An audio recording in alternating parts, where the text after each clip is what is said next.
દ્વારકા બાદ જામનગરમાં પણ સતત બીજા દિવસે કમોસમી વરસાદ વરસ્યો। જામનગરમાં બીજા દિવસે વહેલી સવારથી જ વાદળો વચ્ચે વરસાદી માહોલ શરૂ થયો અને ગઈકાલે બપોર બાદ જામનગર શહેરમાં કમોસમી વરસાદ પડ્યો હતો અને આજે સતત બીજા દિવસે કમોસમી વરસાદ પડવાનું ચાલુ છે। જામનગર શહેરના અનેક વિસ્તારોમાં કમોસમી વરસાદ પડ્યો છે। બે અલગ અલગ તસવીરમાં તમે જોઈ શકો છો। વધુ માહિતી મેળવીએ જામનગરથી સંવાદદાતા કિંજલ કારસરિયા જોડાયા છે।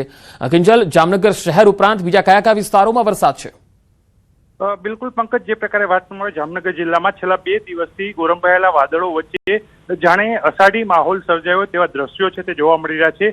આજે વહેલી સવારથી પણ કમોસમી વરસાદ છે તે પડવાનું શરૂ થયું છે। જામનગર શહેરની વાત કરવામાં આવે જામનગર શહેરમાં વહેલી સવારે 7 વાગ્યાથી જ જે વાદળછાયું વાતાવરણ છે તે જોવા મળ્યું હતું। ગઈકાલે બપોર બાદ પણ જે પ્રકારે જામનગર શહેરના અનેક વિસ્તાર છે ત્યાં કમોસમી ઝાપટાઓ પડ્યા હતા। આજે સતત બીજા દિવસે વાતાવરણ છે તે ગોરંભાયેલું છે અને હાલ પણ ધીમી ધારે વરસાદ છે તે જામનગર શહેરના અનેક વિસ્તારોમાં જોવા મળી રહ્યો છે। જામનગર જિલ્લાની ઓલ ઓવર જો વાત કરીએ તો ગઈકાલે પણ લાલપુર પંથકમાં કરા સાથે કમોસમી વરસાદ છે તે જોવા મળ્યો હતો। તેને લઈને ખેડૂતોની ચિંતા છે તે પણ ઘેરી બની છે, કારણ કે જે પ્રકારે ઉનાળુ પાક છે એ ઉનાળુ પાકને નુકસાન જવાની ભીતિ છે। જે પ્રકારે ભર ઉનાળે હાલ જે માર્ચની એન્ડિંગ થયું છે ને એપ્રિલના આરંભે જ આ પ્રકારના કમોસમી માવઠાને લઈને લોકો છે તે મુશ્કેલીમાં મુકાયા છે। જી કિંજલ, આભાર માહિતી આપવા માટે। તો સવારે 6 વાગ્યાથી લઈને 10 વાગ્યા સુધી 7 તાલુકામાં માવઠું થયું।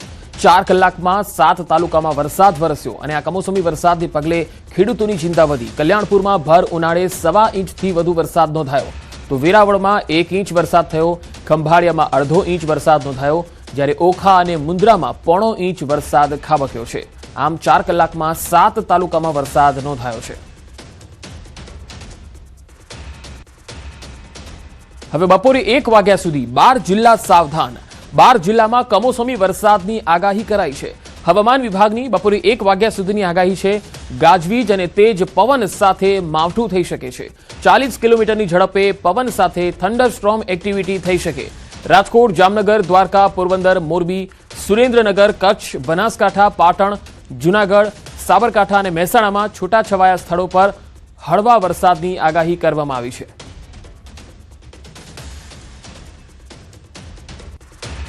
રાજકોટ શહેરમાં ભર ઉનાળે ચોમાસા જેવું વાતાવરણ સર્જાયું છે।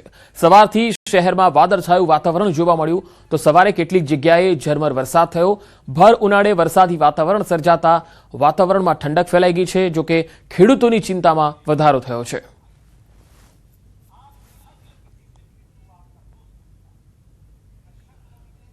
તો વાત ગીર સોમનાથની પણ કરીએ। ગીર સોમનાથ જિલ્લામાં ભર ઉનાળે ચોમાસા જેવો માહોલ જોવા મળ્યો। વેરાવળમાં વહેલી સવારથી જ ગાજવીજ સાથે કમોસમી વરસાદ પડ્યો। કમોસમી માવઠાના કારણે સટ્ટા બજાર વિસ્તારમાં પાણી ભરાઈ ગયા। કમોસમી વરસાદથી પાણી ભરાતા સ્થાનિકોમાં રોષની લાગણી પણ છે। સોશિયલ મીડિયા પર વિડીયો પણ વાયરલ થઈ રહ્યા છે। તસવીરોમાં તમે જોઈ શકો છો કે હજુ તો સામાન્ય વરસાદ પડ્યો છે અને લોકોના ઘર અને આંગણ સુધી પાણી આવી ગયા હોય એવી સ્થિતિ સર્જાઈ છે। નીચાણવાળા વિસ્તારોમાં પાણી ભરાવાના શરૂ થઈ જાય છે। વેરાવળના આ દ્રશ્યો છે। સટ્ટા બજાર વિસ્તારોમાં પાણી ભરાઈ જતા લોકોમાં રોષ જોવા મળ્યો।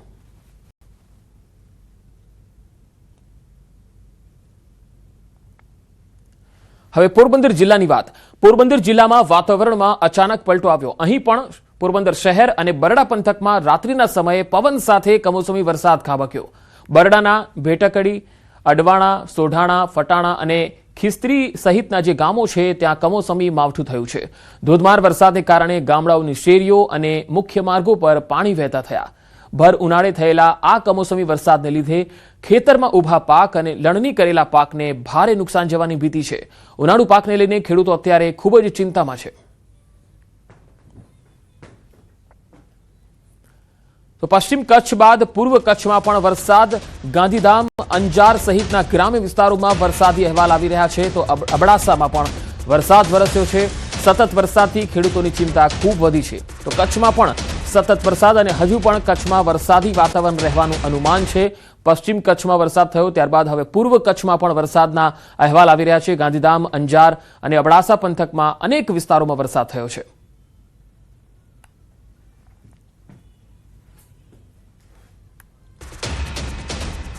ગીર સોમનાથના તાલાલાથી અહેવાલ આવી રહ્યા છે। તાલાલા ગીરમાં માવઠાનો કહેર જોવા મળ્યો। કમોસમી વરસાદના કારણે લસણનો પાક પલળી ગયો છે।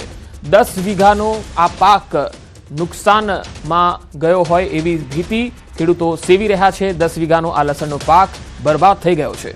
જાવંત્રી ગામના ખેડૂતને ભારે નુકસાન ભોગવવાનો વારો આવ્યો। ભારે પવનના કારણે તાડપત્રી ઉડી હોવાનો તેમણે દાવો કર્યો। વરસાદના કારણે લસણ સંપૂર્ણ નાશ પામશે એવું ખેડૂત કહી રહ્યા છે।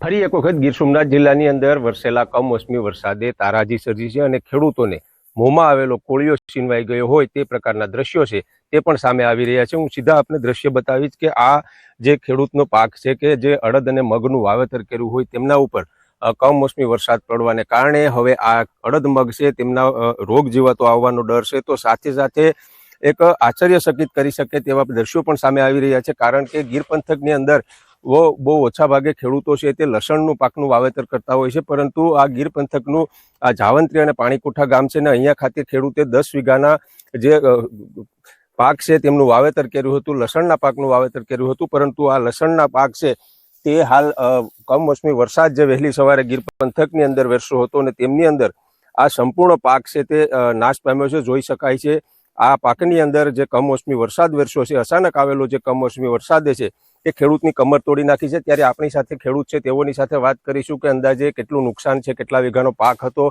અને હવે આ લસણનું શું કરવાનું। આપનું નામ અને આ લસણની અંદર કેવું કઈ રીતે નુકસાન થયું?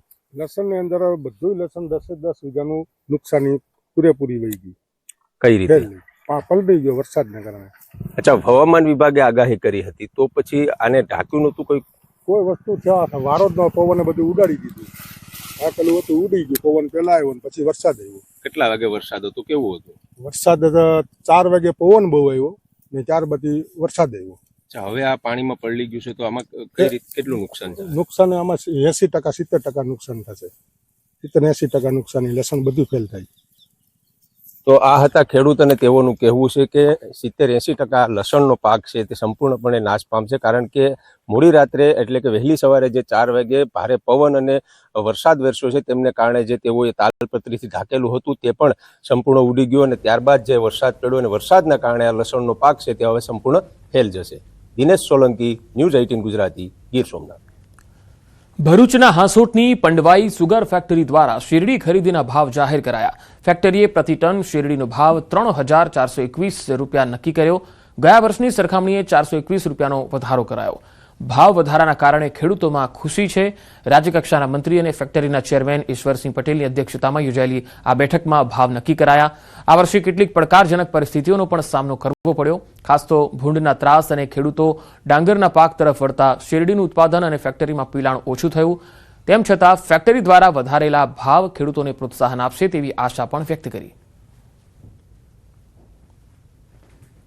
સુગર ફેક્ટરી જે અંકલેશ્વર હાંસોટવા ખાતે આવેલી છે તેમણે ગત વર્ષ કરતાં 400 રૂપિયા વધારે 3421 રૂપિયા જેવો પોષક સંભાવ પડ્યો છે અને હાંસોટ, અંકલેશ્વર, વાલિયા, માંગરોળ અને ઓલપાડના ખેડૂતોમાં ખુશીની માહોલ છે અને ખેડૂતો વતી હું આ સંસ્થાનો ખૂબ ખૂબ આભાર વ્યક્ત કરું છું। શ્રી ખેડૂત સહકારી ખાણ ઉદ્યોગ મંત્રી લિમિટેડ પંડવાઈ એટલે કે પંડર સુગર ખાતે ભાવો આજે જાહેર કર્યા છે।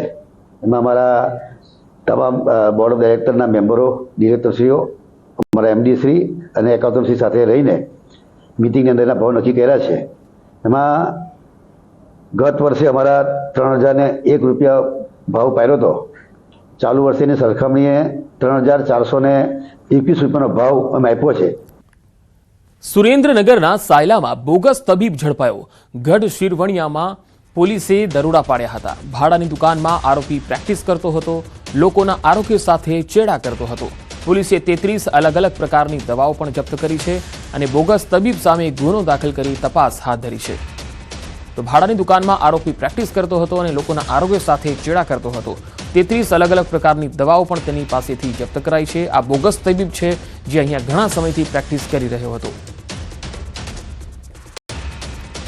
તો સાયલામાં આ બોગસ તબીબ પકડાયો છે। આ તબીબ ઘણા સમયથી અહીંયા ગઢ શિરવાણિયા ગામમાં હતો અને ગામ લોકોના આરોગ્ય સાથે ચેડા કરતો હતો અને તેને કોઈ જ ડોક્ટરી ડિગ્રી તેની પાસે ન હતી કે તેને કોઈ જ એની આવડત પણ ન હતી।